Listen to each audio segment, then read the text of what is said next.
حضور سید عالم صلی اللہ تعالی علیہ وآلہ وسلم کو اللہ رب العزت نے فتح کا علاقہ عطا فرمایا،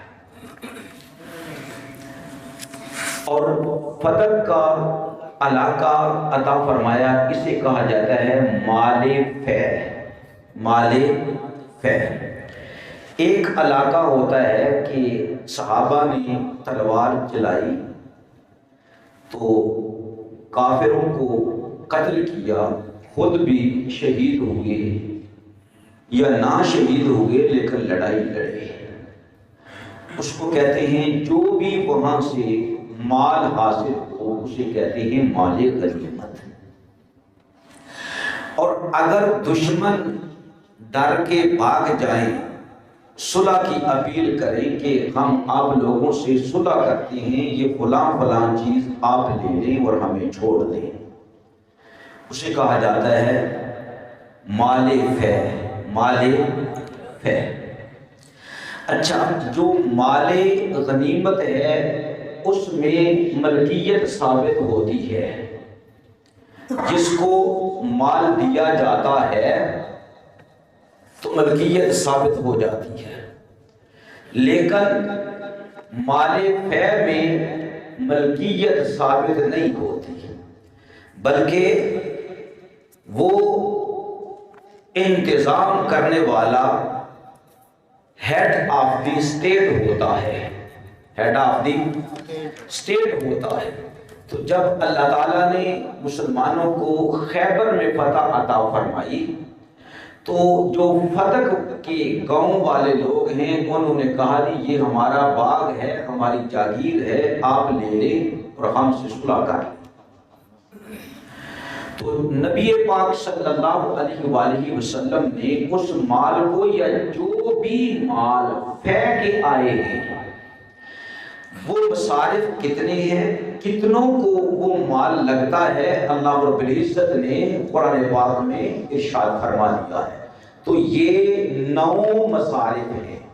فَلِلَّهِ وَلِلرَّسُولِهِ، وہ مال اللہ کے لیے ہے، اللہ کے رسول کے لیے ہے، اور قرابت داروں کے لیے ہے، یتاما کے لیے ہے، مساکین کے لیے ہے، اور مسافروں کے لیے ہے، اور مسافروں کے لیے ہے۔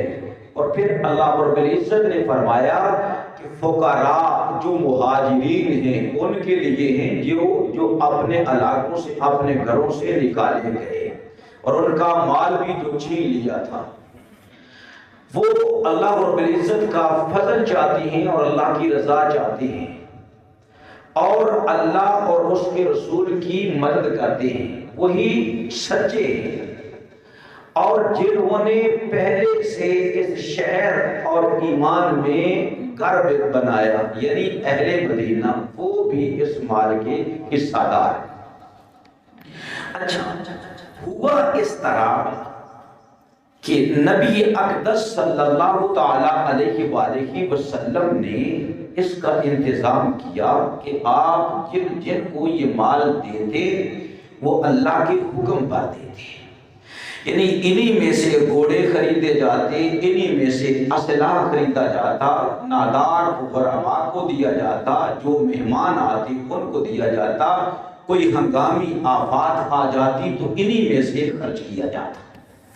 جب نبی اقدس صلی اللہ علیہ وآلہ وسلم انتقال کر گئے تو اس کے بعد جو حکومت ہے وہ سیدنا ابو بکر صدیق رضی اللہ تعالی عنہ کے پاس آ گئی، یعنی ابو بکر صدیق رضی اللہ تعالی عنہ ہیڈ آف دی اسٹیٹ بنے۔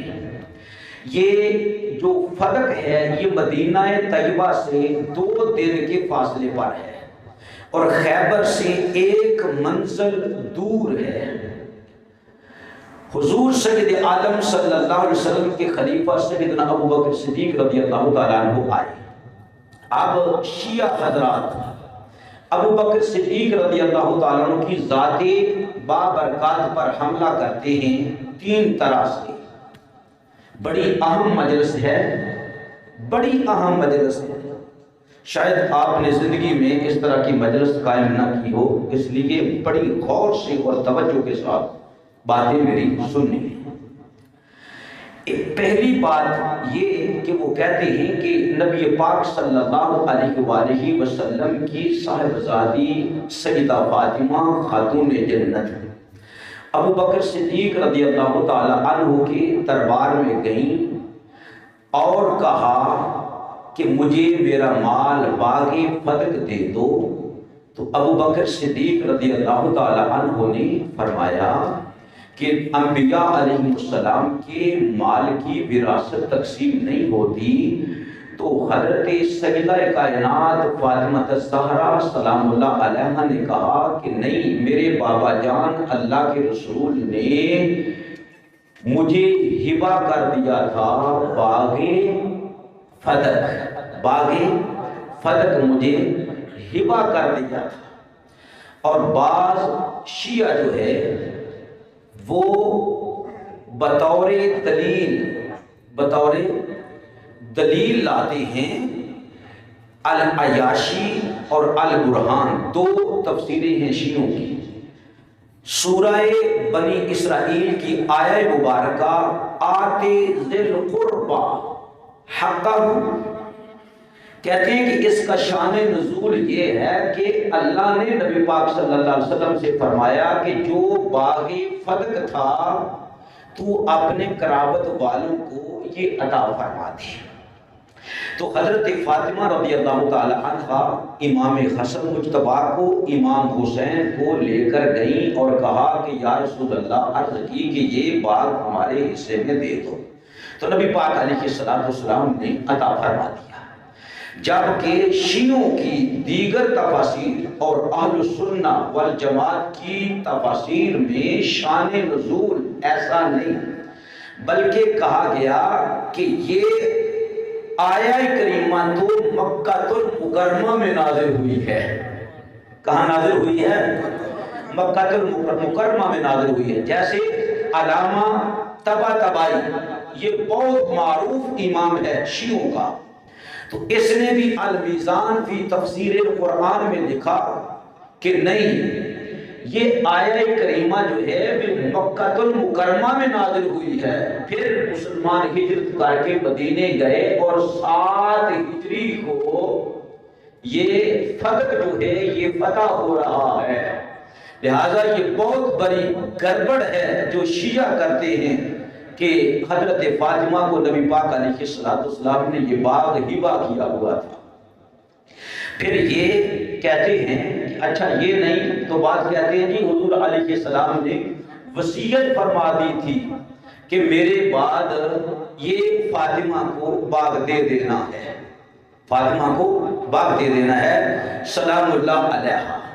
تو وصیت تب جاری ہوتی ہے، سن لو، وصیت تب جاری ہوتی ہے جب متوفا جو فوت ہونے والا ہے، انتقال کرنے والا ہے، اس کا مال موجود ہو، اس کا مال موجود ہو۔ اور پھر قرآن کی روح سے وصیت ان کے لیے ہے ہی نہیں جو ورثہ ہوں، جو وارث ہے نا، بیٹا بیٹی، ٹھیک ہے، بیوی، ان کے حق میں وصیت نہیں، حق میں وصیت نہیں ہوتی، دوسرے کے حق میں وصیت ہوتی ہے۔ وہ بھی فرما دیا 1/3 میں۔ قابل غور ہے میری باتیں؟ لہٰذا یہ پتہ چلا کہ نبی پاک علیہ السلام کا تو مال ہی نہیں تھا، تو وصیت کس میں کرنی تھی؟ وصیت کس میں کرنی تھی؟ پھر کہتے ہیں کہ جی حضرت بی بی فاطمہ سلام اللہ علیہا نے ابو بکر صدیق رضی اللہ تعالی عنہ سے کہا کہ جب آپ فوت ہو جائیں گے تو آپ کے مال کے وارث کون ہوں گے؟ یہ بات ہے کرنے والی، یہی بات صحیح ہے۔ تو ابو بکر صدیق رضی اللہ تعالی عنہ نے فرمایا میرے مال کے وارث میری اولاد ہوگی۔ تو حضرت فاطمہ سلام اللہ علیہا نے فرمایا میرے ابو جان رسول اللہ صلی اللہ علیہ وسلم کے انتقال کے بعد جو میری وراثت ہے وہ ہم پر تقسیم فرما دیں، مجھے میرا حصہ دے دیں۔ تو سیدنا ابو بکر صدیق رضی اللہ تعالی عنہ نے کیا ارشاد فرمایا؟ میرے عزیز دوستو، یہ بات قابل غور ہے، یہ صحیح بخاری ہے۔ سیدنا ابو بکر صدیق رضی اللہ تعالی عنہ نے ارشاد فرمایا، آپ نے فرمایا نبی پاک صلی اللہ علیہ وسلم نے فرمایا اور میں نے اللہ کے رسول سے یہ سنا۔ وہ کیا سنا؟ یقول، سرکار نے فرمایا لا نورث ما ترکنا صدقۃ، ہم انبیاء علیہ السلام وراثت نہیں چھوڑتے، ہمارا جو بھی مال بچے یہ امت کے لیے صدقہ ہے، امت کے لیے صدقہ ہے۔ اور فرمایا انما یأکل آل محمد فی ھذا المال، آل محمد اس مال میں سے کھایا کرتے تھے، آل محمد اس مال میں سے، باغ فدق میں سے کھایا کرتے تھے۔ واللہ لقرابۃ رسول اللہ احب الی ان اصل من قرابتی، مجھے اللہ کی قسم محمد مصطفیٰ صلی اللہ علیہ وسلم کی آل مجھے اپنی آل سے زیادہ محبوب ہے۔ کس نے فرمایا؟ حضرت ابو بکر صدیق رضی اللہ تعالی عنہ نے فرمایا۔ اور اسی طرح ہے یہ بخاری شریف کی حدیث 4034، اس میں ہے کہ امہات المومنین نے اپنا وکیل بنایا کس کو؟ حضرت سیدنا عثمان غنی رضی اللہ تعالی عنہ کو، کہ آپ خلیفۃ المسلمین، صاحب رسول، امام برحق، امام اول، خلیفہ بلا فصل جناب ابو بکر صدیق رضی اللہ تعالی عنہ کے پاس جائیں اور کہیں کہ امہات المومنین کا جو حصہ بنتا ہے وہ ہمیں وراثت سے تقسیم فرمائیں، وراثت سے تقسیم فرمائیں۔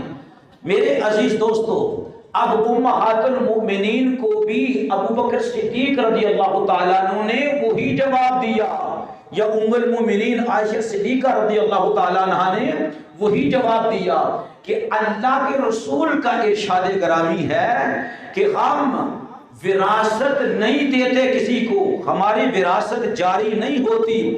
ما ترکنا صدقۃ، جو ہم چھوڑتے ہیں وہ امت کے لیے صدقہ ہے۔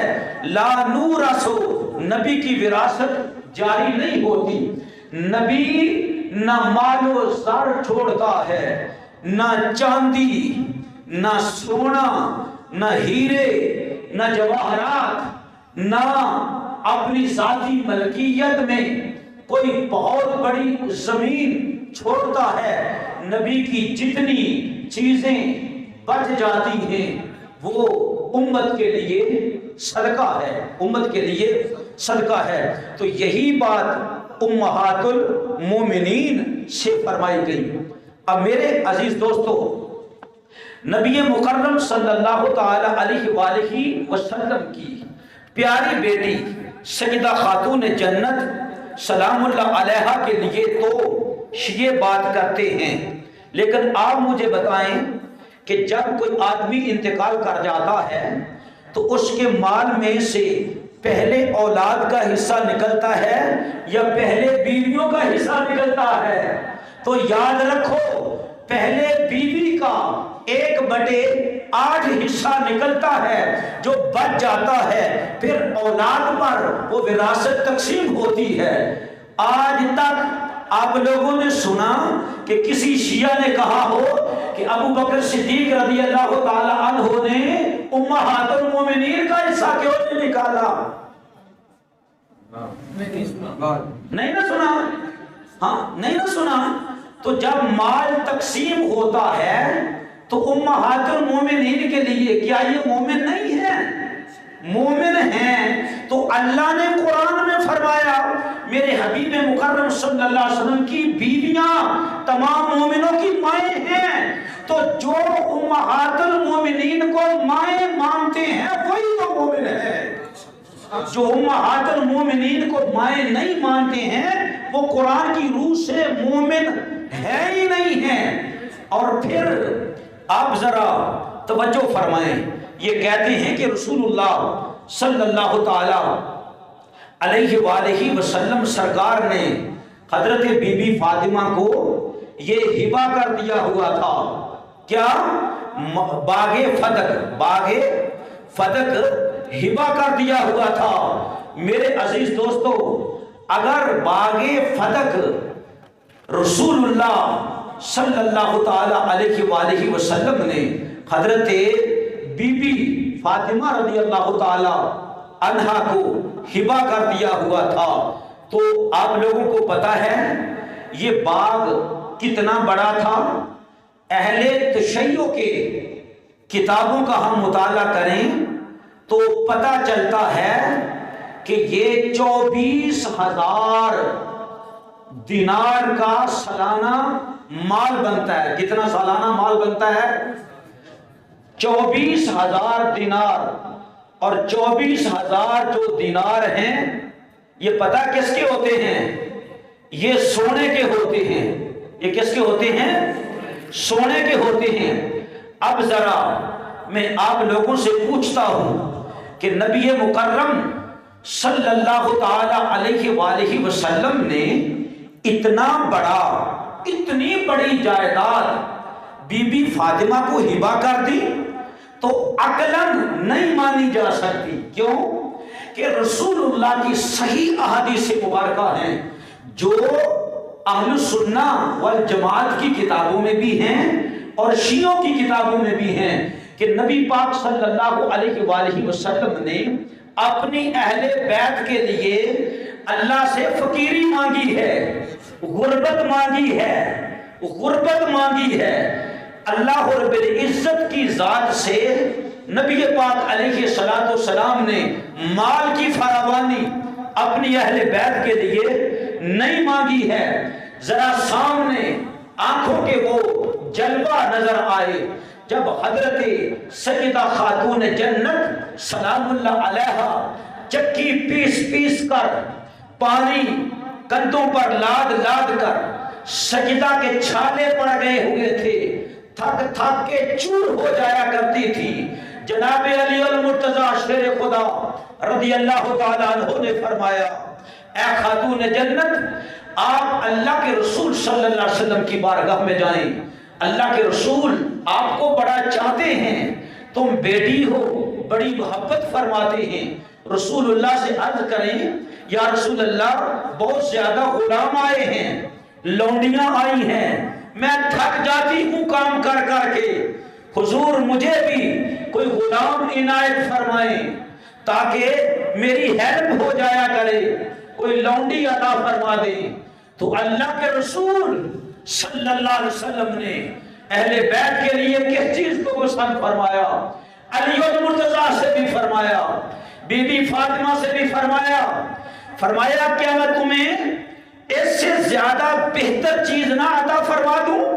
عرض کی یا رسول اللہ عطا فرما دیں، تو رسول اللہ نے فرمایا، صحیح حدیث میں ہے، صحیح الاسناد بڑی حدیث مبارکہ میں آتی ہے، بار فرمایا میری بیٹی اور اے علی المرتضیٰ تم ہر فرض نماز کے بعد 33 مرتبہ کہو سبحان اللہ، 33 مرتبہ الحمدللہ اور 34 مرتبہ کہا کرو اللہ اکبر۔ تمہاری تھکاوٹ کو اللہ رب العزت اس کے صدقے دور فرما دیا کرے گا۔ کیا اللہ کے رسول صلی اللہ علیہ وسلم نے دوسرے مومنوں کو نہ دیکھا؟ اپنی اہل بیت کو سب کچھ دے دیا، ہبہ کر دیا۔ حضرت فاطمہ رضی اللہ تعالی عنہا کو اس بات کو عقل نہیں مانتی ہے۔ اور پھر یہ بھی کہ نبی مکرم صلی اللہ تعالی علیہ وآلہ وسلم کا یہ جو مال مبارک ہے جس کو باغ فتح کہتے ہیں، یہ نبی پاک علیہ السلام کا یہ مملوکہ خاص نہیں تھا بلکہ مملوکہ حکومت تھا۔ مملوک ملکیت کی یہاں دو قسمیں ہیں، ایک وہ جو اپنے لیے خاص ہو، اللہ کے رسول صلی اللہ علیہ وسلم کا حصہ نکل آیا مال غنیمت میں سے، وہ بھی سرکار تقسیم فرما دیا کرتے تھے۔ لیکن یہ مملوکہ حکومت ہے، مال حکومت کا رہے گا لیکن تصرف ہیڈ آف دی اسٹیٹ کرے گا، وہ جن کو تقسیم کرے گا اللہ اور اس کے رسول کی منشا کے مطابق تقسیم کرے گا۔ میرے عزیز دوستو، یہی بات یہاں پر ہے کہ حضرت رسالت مآب صلی اللہ علیہ وسلم کے زمانہ مبارک میں ظاہری میں بھی رسول اللہ صلی اللہ علیہ وسلم ہیڈ آف دی اسٹیٹ ہونے کی حیثیت سے اس مال کو تقسیم کرتے اور اس میں سے اہل بیت اطہار کا بھی حصہ نکلا کرتا تھا اور امہات المومنین کا بھی حصہ نکلا کرتا تھا۔ میرے عزیز دوستو، سیدہ کائنات فاطمہ الزہرا رضی اللہ تعالی عنہا جب ابو بکر صدیق رضی اللہ تعالی عنہ کے پاس گئی، اور یہ بھی یاد رکھیں تحقیق یہ ہے، بعض روایات میں ہے کہ سجدہ خود گئی اور بعض روایات میں ہے کہ ارسلت فاطمہ تو بنت رسول اللہ، فاطمہ بنت رسول نے کسی کو ابو بکر صدیق رضی اللہ تعالی عنہ کے پاس بھیجا اور بہت کچھ روایات میں اس طرح ہیں کہ جاءت فاطمہ رضی اللہ تعالی عنہا، اور کہیں فرمایا ان فاطمہ ارسلت الی ابی بکر، یہ بھی بخاری شریف میں ہے کہ کسی شخص کو ابو بکر کے پاس بھیجا۔ اب یاد رکھیں اگر کوئی شخص خود نہیں جاتا، کسی ایلچی کو بادشاہ بھیج دیتا ہے تو ایلچی کا کہنا بادشاہ ہی کا کہنا ہے، سمجھا رہے ہیں جی؟ اسی طرح کوئی بندہ اپنا وکیل بنا کر کسی کو بھیج دیتا ہے تو وکیل کا کہنا اسی آدمی کا کہنا ہوتا ہے۔ اس طرح بعض روایات میں آیا ہے کہ جاءت فاطمہ، فاطمہ گئی، اور کہیں آیا کہ انا فاطمہ ارسلت، حضرت فاطمہ نے کسی کو بھیجا، تو دونوں میں تطبیق دیں گے تو یہی آئے گا۔ فاطمہ رضی اللہ تعالیٰ عنہ کے حق میں یہی زیادہ مناسب ہے کہ آپ باحیا اور باپردہ اتنی تھی کہ آپ گھر بیٹھی رہی اور اپنا حق وراثت مانگنے کے لیے ابو بکر صدیق رضی اللہ تعالیٰ عنہ کے دربار میں کسی اور کو بھیجا تھا۔ حضرت سیدنا ابو بکر صدیق رضی اللہ تعالی عنہ نے ارشاد فرمایا، آپ نے ارشاد فرمایا کہ میں نے رسول اللہ صلی اللہ علیہ وسلم سے سنا ہے، قال لا نورث ما ترکنا وهو صدقۃ، ہماری وراثت جاری نہیں ہوتی انبیاء کی، جو ہم چھوڑتے ہیں وہ صدقہ ہوتا ہے۔ انما یاکل آل محمد من ھذا المال، نبی پاک علیہ السلام کی اولاد اس مال میں سے کھایا کرے گی، لیکن وہ مالک نہیں ہو سکتے، یعنی مال اللہ ہے، جو اللہ کا مال ہے، لیس لہم، وہ ان کے لیے نہیں ہے، ہاں یہ ہے کہ وہ اس میں سے کھائیں گے۔ انی واللہ لا اغیر شیئا من صدقات النبی، میں ابو بکر ہوں اللہ کی قسم جو نبی پاک صلی اللہ علیہ وسلم کے صدقات ہیں، میں کون ہوتا ہوں ان میں ذرہ برابر بھی تبدیلی کرنے والا، میں ہرگز اللہ کے رسول کے صدقات میں تبدیلی نہیں کروں گا۔ الذی کانت علیہا فی عہد النبی صلی اللہ علیہ وسلم، اور ابو بکر صدیق رضی اللہ تعالی عنہ نے ویسے ہی معاملہ فرمایا۔ جب ایسا ہوا تو اسی جگہ پر صحیح بخاری میں ہے، جس کی دلیل شیعہ دیتے ہیں، جب ابو بکر صدیق رضی اللہ تعالیٰ عنہ نے یہ فرمایا فتشہد علی، تو علی نے گواہی دی ابو بکر تم سچے ہو اور ٹھیک کہہ رہے ہو۔ یہ علی المرتضیٰ رضی اللہ تعالیٰ عنہ ہے۔ ثم قال، پھر کہا اے خلیفۃ المسلمین انا قد عرفنا یا ابا بکر فضیلتک، اے ابو بکر ہم تیرے مقام و مرتبہ کو، تیری فضیلت کو جانتے ہیں جو اللہ رب العزت نے تجھے عطا فرمائی ہے۔ یہ کون کہہ رہا ہے؟ یہ علی المرتضیٰ شیر خدا رضی اللہ تعالی عنہ فرما رہے ہیں۔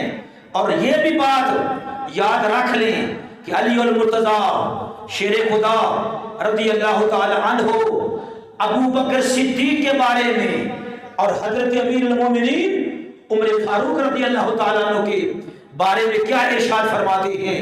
مسند امام احمد بن حنبل 1058 حدیث نمبر ہے اور 1062 حدیث نمبر ہے۔ حضرت علی رضی اللہ تعالیٰ عنہ فرماتے ہیں کہ ابو بکر خلیفہ بنے فعملا بعملہ، آپ نے وہی کچھ کیا جو اللہ کے رسول کیا کرتے تھے، وسارا بسیرتہ، اور ابو بکر نے اپنی سیرت کو ویسا ہی رکھا جیسے اللہ کے رسول صلی اللہ علیہ وسلم کی سیرت طیبہ تھی، حتی قبضہ اللہ علی ذالک، آپ اسی طرح رہے یہاں تک کہ اللہ رب العزت نے ابو بکر کی روح کو قبض فرما لیا۔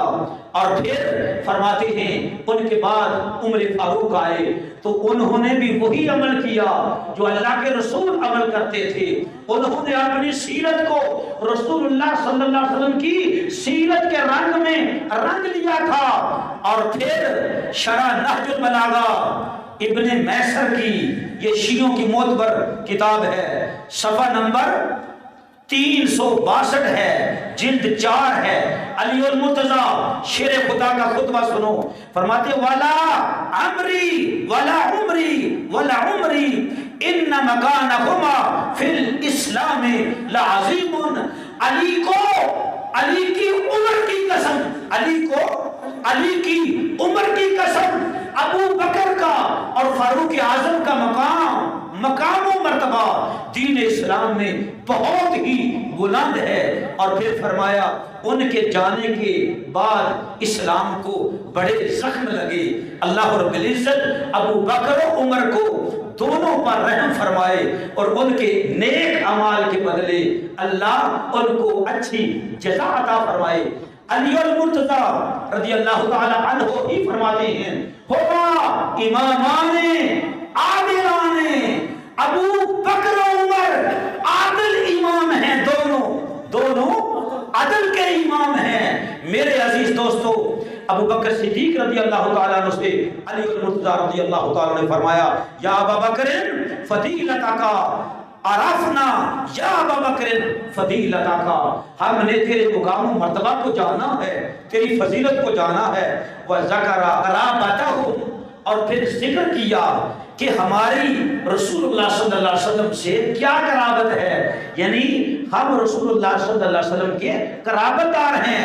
قرابتہم من رسول اللہ صلی اللہ علیہ وآلہ وسلم وحقہم، اور فرمایا ہمارا جو حق ہے رسول اللہ صلی اللہ علیہ وسلم کے ذیل قربہ ہونے کی وجہ سے، وتکلم ابو بکر صدیق رضی اللہ تعالیٰ عنہ نے کلام فرمایا، فقال، اور فرمایا والذی نفسی بیدہ، ابو بکر کو قسم ہے اس ذات برحق کی جس کے قبضہ قدرت میں ابو بکر صدیق کی جان ہے، لقرابت رسول اللہ احب الی ان اصل من قرابتی، ابو بکر کو اس رب کی قسم جس کے قبضہ قدرت میں ابو بکر کی جان ہے، ایک طرف رسول اللہ کی آل اولاد ہے، ایک طرف ابو بکر کی آل اولاد ہے، مجھے اللہ کی قسم اپنی آل اولاد سے زیادہ رسول اللہ کی اولاد مجھے محبوب ہے۔ رسول اللہ صلی اللہ علیہ وسلم کی قرابت مجھے محبوب ہے۔ یہ مناقب قرابت رسول امام بخاری نے یہ باب باندھا ہے، اس کے اندر امام بخاری رضی اللہ تعالی عنہ اس حدیث مبارکہ کو لے کر آئے ہیں۔ تو میرے عزیز دوستو، حضور سید عالم صلی اللہ علیہ وسلم کے یہ سچے یار غار ہیں، انہوں نے تو وہی کچھ کیا ہے جو انہی اللہ کے رسول صلی اللہ علیہ وآلہ وسلم نے ارشاد فرمایا تھا۔ آپ نے اس میں سے ذرا برابر بھی کمی نہیں کی ہے، اور فرمایا ومن یرثک قال اہلی وولدی قالت فمالی لا ارث۔ یہ حدیث مبارکہ کا ٹکڑا سنیں۔ فرمایا ابو بکر آپ کے فوت ہونے کے بعد آپ کی وراثت کون پائے گا؟ تو آپ نے فرمایا میری آل اولاد۔ تو بی بی فاطمہ نے کہا تو پھر رسول اللہ کی میں صاحبزادی ہوں۔ یہ بات بیان کر رہی ہے کہ شیعہ جو یہ کہتے ہیں کہ رسول اللہ نے ہبہ کر دیا ہوا تھا، اگر ہبہ کر دیا ہوتا تو ہبہ سے تو ملکیت ثابت ہوتی ہے۔ جب سیدہ فاطمہ پہلے سے مالک تھی تو ابو بکر صدیق سے مطالبہ کیوں کیا؟ ابو بکر صدیق سے مطالبہ کیا، مانگا۔ اس کا معنی یہ ہے کہ رسول اللہ نے حضرت سیدہ فاطمہ سلام اللہ کے نام نہ لکھوایا تھا، نہ سجدہ کو ہبہ کیا تھا، اسی لیے تو آپ مطالبہ کر رہی ہیں وراثت کا۔ اور اہل سنہ والجماعت کہتے ہیں یہی بات حق ہے کہ وراثت کا مطالبہ کیا تھا، اور پھر یہ فابا ابو بکر علیہ ذالک فقال لست تارکا شیئا، ابو بکر صدیق رضی اللہ تعالی نے فرمایا میں تمہیں مالک نہیں بناؤں گا، اس لیے کہ جیسے امانت میرے پاس آئی ہے میں وہاں پر کچھ بھی چھوڑنے والا نہیں ہوں۔ اور یہی ابو بکر صدیق رضی اللہ تعالی فرماتے ہیں فَإِنِّي أَخْشَىٰ إِن تَرَكْتُ شَيْئًا مِّنْ أَمْرٍ أَنْ أُصِيبَ۔ ہاں مجھے اللہ سے ڈر ہے اگر میں نے کچھ تبدیلی کی تو کہیں میری بربادی نہ ہو جائے۔ یہ ہیں سیدنا ابو بکر صدیق رضی اللہ تعالی عنہ۔ میرے عزیز دوستو، آپ لوگوں کو یہ بات بتاتا جاؤں کہ ابو بکر صدیق رضی اللہ تعالی عنہ نے جو فیصلہ کر دیا وہی فیصلہ سیدنا امیر المومنین عمر فاروق رضی اللہ تعالی عنہ کا رہا، وہی فیصلہ حضرت سیدنا امیر المومنین عثمان غنی رضی اللہ تعالی عنہ کا رہا، اور وہی فیصلہ سیدنا امیر المومنین علی المرتضی شیر خدا رضی اللہ تعالی عنہ کا رہا۔ ہم مطالبہ کرتے ہیں لاؤ وہ کتاب کہاں لکھا ہے کہ علی المرتضی رضی اللہ تعالیٰ عنہ کو جب خلافت ملی ہے تو آپ نے حسن و حسین کو رسول اللہ صلی اللہ علیہ وسلم کے نواسوں کو مال فتح دے دیا، جاگیر فتح دے دی، حاکم نہیں۔ جب علی المرتضی نے کہا جو فیصلہ ابو بکر صدیق کا ہے وہی فیصلہ حق ہے، تو اعتراض ابو بکر پر کیوں کرتے ہو؟ علی رضی اللہ تعالیٰ عنہ پر بھی تو اعتراض کرو نا۔ اور پھر ایک اور من گھڑت اور بےہودہ بات بنا لی، نعوذ باللہ من ذالک، استغفر اللہ ربی من کل ذنب واتوب الیہ، مثل کفر کفر مثل کفر کفر نہ باشد۔ مثال دینے کے لیے کفر کو بیان کیا جائے تو بندہ کافر نہیں ہوتا، لیکن اتنی سخت باتیں ہیں۔ شیعوں کا فخر شیخ مفید الاختصاص میں جو ایران سے چھپی ہے اس کا صفحہ 185 ہے، اور اسی طرح ان کے مجتہد اعظم جو ہے، مجتہد اعظم ملا باقر مجلسی، وہ بہار الانوار میں لکھتے ہیں نعوذ باللہ من ذالک کہ ابو بکر صدیق رضی اللہ تعالیٰ عنہ مان گئے، تو کہا ٹھیک ہے فاطمہ میں لکھ دیتا ہوں، لاؤ کاغذ لاؤ، کاغذ پر لکھ دیا کہ ٹھیک ہے باغ فتح تیرا ہے۔ جب آ رہی تھی تو عمر ملے اور کہا کہ اے رسول اللہ کی صاحبزادی کہاں سے آ رہی ہیں؟ تو کہا میں ابو بکر سے جاگیر لکھوا کر آئی ہوں۔ تو عمر فاروق نے کہا کہ مجھے دکھاؤ۔ جب کتاب جا ہاتھ سے لیا، نعوذ باللہ من ذالک، 2 کتابوں سے میں نے پڑھا کہ نیچے پاؤں کے رکھا، تھوکا اس کتابچے پر اور قدموں کے ساتھ اس کو مسل دیا، یہ بھی لکھا۔ اور 2 کتابوں کا حوالہ اور بھی کتابیں ہیں وہ سنیں ذرا۔ کہا کہ عمر فاروق رضی اللہ عنہ کے بارے کہ عمر نے سیدہ فاطمہ کو نعوذ باللہ ٹھڈے مارے، آپ حاملہ تھی، محسن شہید ہو گئے، حضرت فاطمہ کے تمانچے مارے۔ میرے عزیز دوستو آپ ذرا یہ ارشاد فرمائیں کہ جن کی شجاعت کی گواہی اللہ کے رسول دے، تمام سے آبا دے اور فرشتے بھی دے، وہ مولا علی مولا کائنات جو مومنوں کے مولا ہیں رضی اللہ تعالی عنہ، کیا آپ کی بہادری ختم ہو چکی تھی؟ کیا آپ کی ذوالفقار حیدری گم ہو چکی تھی؟ کیا آپ بوڑھے ہو چکے تھے یا ابھی بالکل ینگ تھے؟ حضرت علی المرتضی شیر خدا رضی اللہ آپ کے ہوتے ہوئے رسول اللہ کی صاحبزادی جس کے غضبناک ہونے سے اللہ غضبناک ہوتا ہے، اللہ کا رسول غضبناک ہوتا ہے، جو تمام جنتی عورتوں کی ملکہ سیدہ اور سردار ہیں، کیا ان کو نعوذ باللہ ٹھڈے مارے گئے؟ تو رسول اللہ صلی اللہ علیہ وسلم جو سب نبیوں کے امام ہیں، کیا آپ نے یہ امت پیدا کی ہے کہ عمر فاروق کا مقابلہ کسی نے نہ کیا، کسی نے حضرت علی کا ساتھ نہ دیا؟ اور پھر حضرت علی المرتضی شیر خدا کا دعویٰ جو شیعہ کتابوں میں بھی ہے کہ اگر کائنات کے لوگ حضرت علی المرتضی رضی اللہ عنہ کے مخالف ہو جائیں، علی حق پر ڈٹے رہیں گے، علی فرماتے ہیں میں اپنی تلوار سے سب کو کاٹ کے رکھ دوں گا، حضرت علی ہار نہیں ماننے والے ہیں۔ تو اتنی دین اسلام سے دشمنی، اصل بات کیا ہے کہ خلفائے راشدین نے دین اسلام کو دنیا کے دور دراز علاقوں تک پہنچایا، انہوں نے ایک مضبوط بنیاد فراہم کی، امت کو ایک ایسی سڑک بنا کر دی، ایسا راستہ بنا کر دیا۔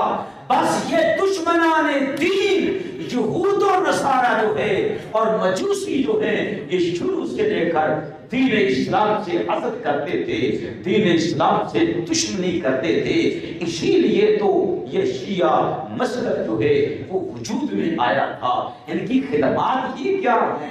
صرف یہی کہ خلفائے راشدین پر تان کرنا، قصے کہانیاں گانٹ دینا، بنا لینا، جوڑ لینا اور کہنا کہ یہ بھی ہوا، یہ بھی ہوا۔ ہم ان سے سوال کرتے ہیں کہ بتاؤ حضرت مولا کائنات علی المرتضی شیر خدا رضی اللہ تعالیٰ عنہ نے باغ فتح اہل بیت کو کیوں نہیں دیا تھا؟ پھر جناب حسن مجتبیٰ رضی اللہ تعالیٰ عنہ نے کیوں نہ لیا تھا باغ فتح؟ نہیں، بلکہ فرمایا وہی بات حق ہے جس کو سیدنا ابو بکر صدیق رضی اللہ تعالیٰ عنہ بیان فرما گئے ہیں۔ یہ تھا میرے عزیز دوستو واقعہ فتح جس کو اہل تشیع بڑا بڑھا چڑھا کر بیان کرتے ہیں۔ حقیقت یہ ہے کہ حضرت فاطمہ الزہرا نے مطالبہ کیا، ابو بکر صدیق رضی اللہ تعالی عنہ کا جواب سنا، تو اس کے بعد جو اجماع امت ہے اس میں سجدہ شامل ہو گئی۔ 6 مہینے آپ رسول اللہ کے انتقال کے بعد ظاہری حیات میں رہی ہیں، صرف ایک بار مطالبہ کیا جا کر یا کسی کو بھیج کر کیا، اس کے بعد کہیں نہیں آتا کہ سیدہ کائنات نے پھر دوبارہ مطالبہ کیا ہو، بلکہ وہ جان گئی کہ ابو بکر صدیق جو کہہ رہے ہیں وہ حق ہے۔ آج تک امت کا اجماع اسی بات پر ہے کہ جو فے کا مال ہے جب بھی اب بھی فتح ہوگی، اگر بغیر لڑائی کے وہ فے ہوگا اسی طریقے پر اس سے نفع لیا جائے گا اور تقسیم نفع کیا جائے گا جس طرح رسول اللہ فے کا مال یعنی باغ فتح کی خزانے کو تقسیم فرماتے ہیں۔ ابو بکر صدیق تو وہ ابو بکر صدیق ہے، بخاری نے میرے خیال تنہا بخاری نے 4 مقام پر اس حدیث کو نقل کیا ہے۔ آپ نے فرمایا جاؤ جا کے مدینے میں اعلان کرو آپ نے ایک منادی کو بلایا، ادھر آؤ، جاؤ مدینے میں اعلان کرو، جس نے بھی رسول اللہ صلی اللہ علیہ وسلم سے کوئی وعدہ کیا ہے، اللہ کے رسول نے کسی کو کچھ دینے کا وعدہ کیا یا کسی نے رسول اللہ سے قرض لینا ہو، کوئی معاہدہ کیا ہو، میرے پاس آؤ۔ ابو بکر اللہ کے رسول کے کیے ہوئے وعدے کو پورا کرتا۔ حضرت جابر بن عبداللہ انصاری رضی اللہ تعالیٰ عنہ کھڑے ہو گئے، عرض کی اے خلیفۃ المسلمین، اللہ کے رسول نے میرے ساتھ وعدہ کیا تھا۔ فرمایا کیا وعدہ کیا تھا؟ حضور نے فرمایا تھا کہ بحرین کا مال آئے گا نا تو قضا و قضا و قضا، میں تیروں اینا اینا اینا اینا داں گا 3 مرتبہ، 3 مرتبہ۔ تو جب مال آیا نا بحرین سے تو ابو بکر صدیق نے فرمایا جابر بن عبداللہ کو بلاؤ۔ بلایا، آپ نے لب بری، فرمایا قضا ڈال دی، گنتی کرو۔ جب گنتی کر کی تو پتہ نہیں یہ درہم تھے یا دینار تھے، تو وہ 500 ہوئے۔ تو آپ نے فرمایا خذ مثلیہ، جتنے ملے نا، 3 مرتبہ فرمایا تھا نا، فرمایا اتنے اور پھر اتنے اور لے لو۔ تو یہ 1500 دینار اگر ہوگے، 1500 دینار ہوگے تو دینار سونے کا ہوتا ہے، دینار۔ پھر دوسرا کھڑا ہوا، اللہ کے رسول نے مجھ سے یہ وعدہ کیا تھا، کوئی کہے رسول اللہ نے مجھ سے یہ وعدہ کیا تھا۔ ابو بکر صدیق رضی اللہ تعالیٰ عنہ ان کو نوازتے جاتے، ان کو نوازتے جاتی، ان کو نوازتے جاتی، وہ خلیفۃ المسلمین ہیں۔ آپ نے فرمایا تھا اگر کوئی ایک رسی گم کرتا ہے، وہ شکایت کی بنتی ہے، تو میں تلوار نہیں ہٹاؤں گا جب تک کہ ایک رسے کو وصول نہ کروں۔ اگر کسی پر زکوٰۃ کا بکری کا ایک بچہ بنتا ہے تو اگر وہ چھپانا چاہے تو نہیں چھپا سکے گا۔ کسی نے کہا ایسا ہو گیا، ایسا، آپ نے فرمایا ایسا ہو گیا، میں معافلا دوں اس حال میں کہ ابو بکر ابھی زندہ ہے، میرے زندہ ہوگی ایسا ہو جائے۔ حضرت سیدنا فاروق اعظم رضی اللہ تعالیٰ عنہ ایک مقام پر آگے آئے، کہا خلیفۃ المسلمین، بڑا حیا کرتے تھے، بڑا حیا کرتے تھے۔ حضرت فاروق اعظم رضی بول رہے تھے، ابو بکر صدیق رضی اللہ عنہ کے سامنے آپ جو کچھ بھی کہیں، حضرت عمر فاروق ان کے آگے بولتے نہیں تھے، خاموشی سے بیٹھ جاتے، سر کو جھکا لیتے تھے۔ ایک دن بڑے مزے کی بات، کس نے کیا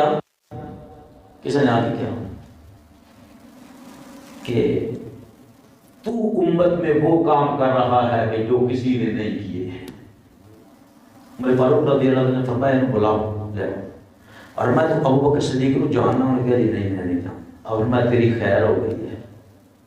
اگر ابو بکر کو جانتا ہوتا پھر میری تعریف کرتا تو تیری میں چمڑی دے دیتا۔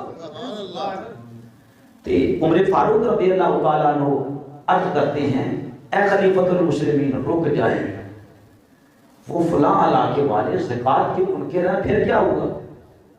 پھر کیا ہوا؟ جب کہ وہ لا الہ الا اللہ محمد رسول اللہ بھی پڑھتے ہیں اور ہمارے کعبے کی طرف وہ منہ کر کے نماز بھی پڑھتے ہیں۔ تو اب دیکھیں حضرت ابوبکر صدیق رضی اللہ عنہ نے کتنے سخت الفاظ کہے، حضرت عمر کو جھنجھوڑا اور فرمایا عمر تو مر جائے کہ تیری ماں تیرے دے وین کرے۔ جب تو مسلمان نہیں تھا تو بڑا پہلوان تھا اور اب تو کمزور ہو گیا، اور دلیل کیا دی؟ فرمایا عمر بتا، اگر کوئی جماعت کوئی قوم نماز کا انکار کر دے کیا کرے گا؟ کہا جی نماز وہ اللہ کا حق ہے، میں ان کے خلاف تلوار اٹھاؤں گا۔